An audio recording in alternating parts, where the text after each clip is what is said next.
নমস্কার বন্ধুরা, আমি আবার এসে গেছি আপনাদের প্রিয় আরজে শাকচুন্নি নিয়ে। এই দেখুন দেখুন, আমি আজকে নিয়ে এসেছি শীর্ষেন্দু মুখোপাধ্যায়ের হীরের আংটির পার্ট 5। আশা করি আপনাদের সবার ভালো লাগবে, শুনতে থাকুন। হ্যাঁ, ছেলেটা আসার পর থেকেই যে দাদুর মন খারাপ হয়ে গেছে সেটা বুঝতে পেরে হাবুলের মনটাও ভালো নেই। বিকেলে ফুটবলের মাঠে সে আজ খুবই খারাপ খেলল। দুবার ওপেন নেট পেয়েও গোল করতে পারল না। ভুল পাস করলো অজস্র, ড্রিবলিংও খুব খারাপ হলো তার। কোচ দয়ারাম দাস খেলার পর তাকে ডেকে বললেন, আর দুদিন বাদে প্রভাবতী শিল্ডের সেমিফাইনাল, মন দিয়ে না খেললে ফাইনালে যাওয়ার আশা নেই। জবনপুর খুব শক্ত টিম জানবে। হাবুল মাথা নিচু করে রইল। বাড়ি এসে হাত মুখ ধুয়ে ছেলেটার খোঁজ করে জানল সে বেরিয়ে গেছে। হাবুল গিয়ে দাদুর কাছে দাঁড়ালো। দাদু, বলছি তোমাকে একটা কথা জিজ্ঞেস করব। দাদু মধু আর স্বর দিয়ে মারা স্বর্ণ সিন্দুর খাচ্ছিলেন। মুখ তুলে বললেন, বলো। দাদু, ছেলেটা কে? দাদু একটা দীর্ঘশ্বাস ছেড়ে বললেন, নিয়তি। নিয়তি মানে? মানে বোঝার মতো বয়স তোমার হয়নি, তবে ছেলেটা আশায় তোমাদের সুখের দিন শেষ হয়ে গেল। দুঃখের জন্য তৈরি হও। তিলে তিলে এতকাল ধরে যা তৈরি করেছিলাম তার কিছুই বুঝি আর থাকে না। হাবুল বেশি কিছু বুঝতে পারল না, তবে তার মনে হচ্ছিল দাদু যতটা দুঃখ করছেন তত কিছু সর্বনাশ তাদের হওয়ার কথা নয়। কিন্তু সে মুখে কিচ্ছু বলল না। হাত মুখ ধুয়ে আহ্নিক সেরে পড়তে বসল। পড়ার ঘরে বসে থেকেই হাবুল টের পেল তার বাবা কাকারা একে একে কাজের জায়গা থেকে ফিরে এলেন। কিছুক্ষণ পরেই দাদু তাদের নিজের ঘরে ডেকে পাঠালেন। ব্যাপারটা যে এত গুরুতর হয়ে দাঁড়াচ্ছে সেটা হাবুলের একদম ভালো লাগছিল না। আজ হাবুলের মন নেই পড়ায়, বারবার আনমনা হয়ে যাচ্ছে। কিছুক্ষণ পর অসহ্য লাগায় সে উঠে পড়ল।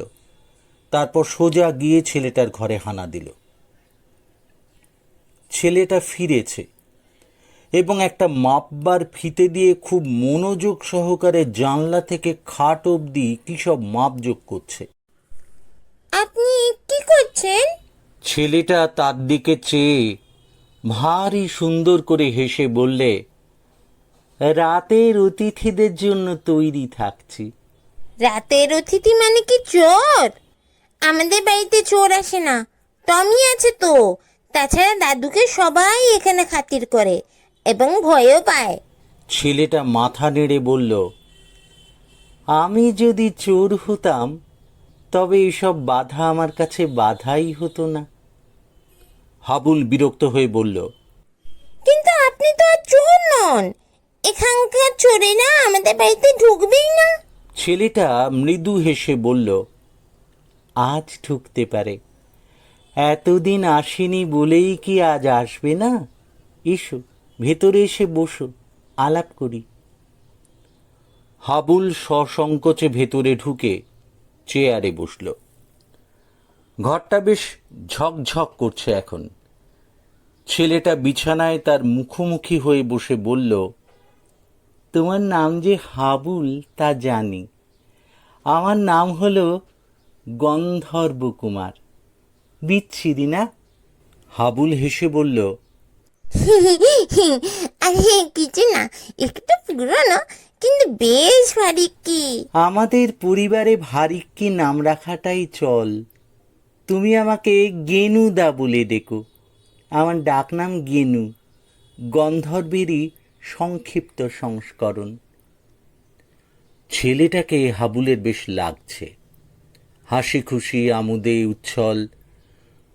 তবু যে একে কেন দাদুর এত ভয়? আচ্ছা, আমার দাদুর সঙ্গে আপনার কিসের সম্পর্ক বলুন তো? আপনি নয়, তুমি। আমাকে তুমি বলে ডাকলে খুশি হব। ঠিক আছে ঠিক আছে, এবার জবাবটা তো দাও। গন্ধর্ব একটু অন্যমনস্ক হয়ে জানলার দিকে চেয়ে রইল। তারপর মাথা নেড়ে বলল,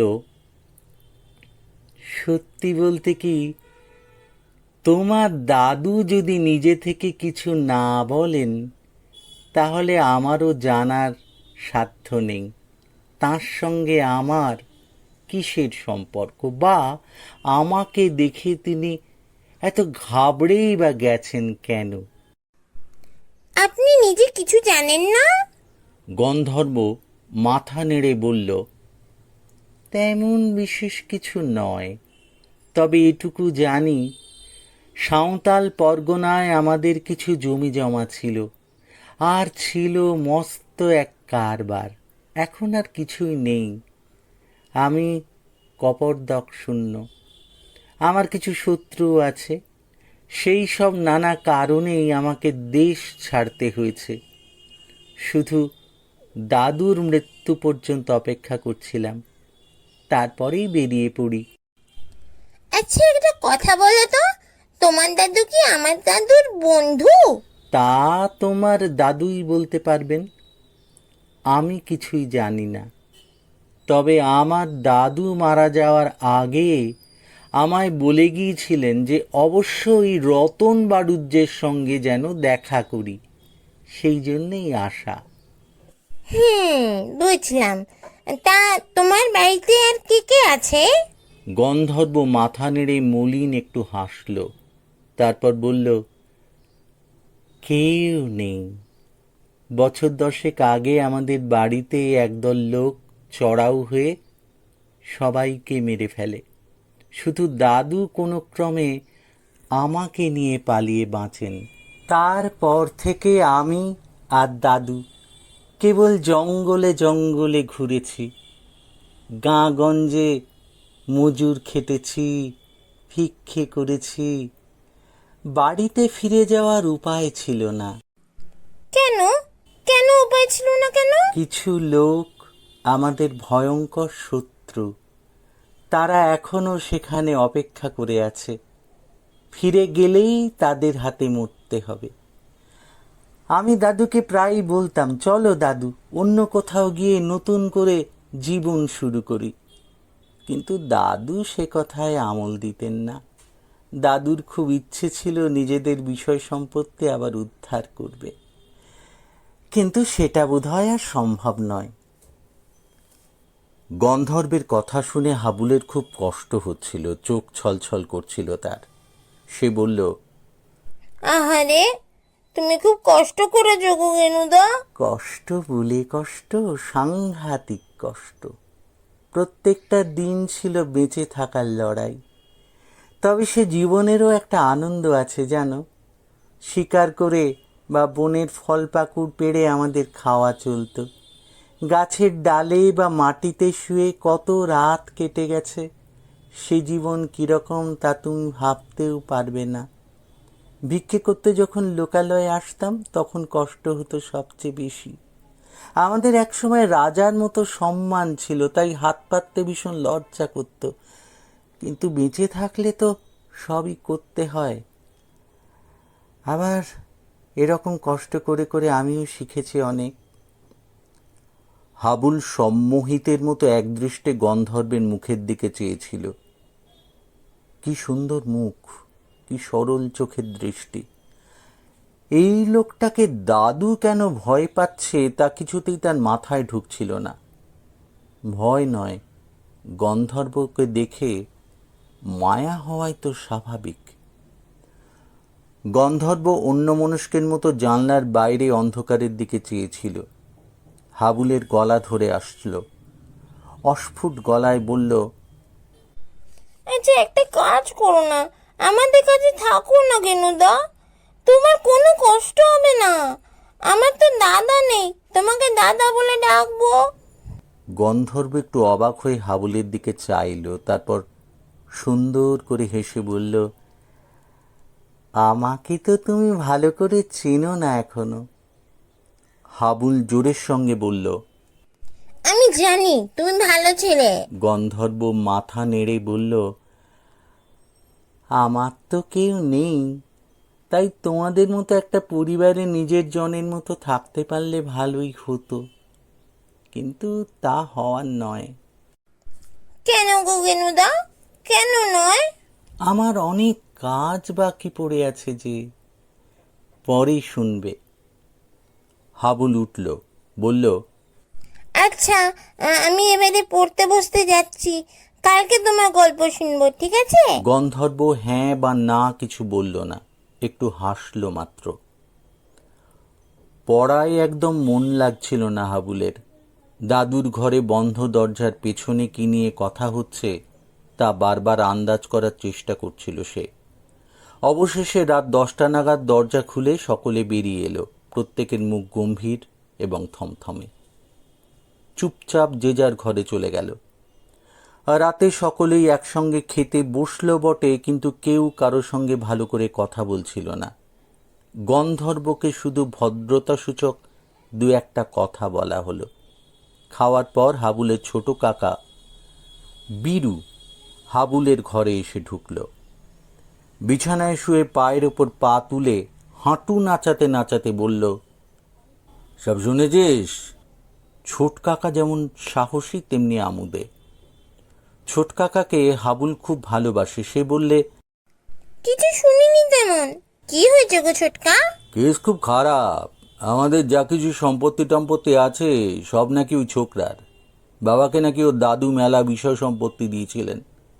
কথা ছিল তার নাতি কোনোদিন ফিরে এলে সব ফিরিয়ে দিতে হবে। সেই নাতি 100% হাজির। হাবুল হঠাৎ একটু রেগে গিয়ে বলে, আচ্ছা, এই লোকটাই যে রামদুলালের নাতি, তার কোনো প্রমাণ আছে? বীরু ঠ্যাং নাচাতে নাচাতেই বলল, আছে, একটা আংটি আর একটা চিঠি। আর দাদু যদি সম্পত্তি ফিরিয়ে না দেয়? বীরু একবার হাবুলের দিকে তাকিয়ে নিল, তারপর একটা হাই তুলল, বলল, বাবা সেরকম লোক নয়। রামদুলালের নাতি না এলে সম্পত্তি দিতে হতো না, কিন্তু এসে যখন পড়েছে তখন উপায় নেই। আজ বৈশাখী অমাবস্যা, আজ রাতেই সে তার লোহিত নামে দুটো লোক আসবে। তারা রামদুলালের বিশ্বস্ত দুই প্রজা। তারা নাকি প্রত্যেক বৈশাখী অমাবস্যায় এসে দেখে যায় রামদুলালের নাতি এলো কি না।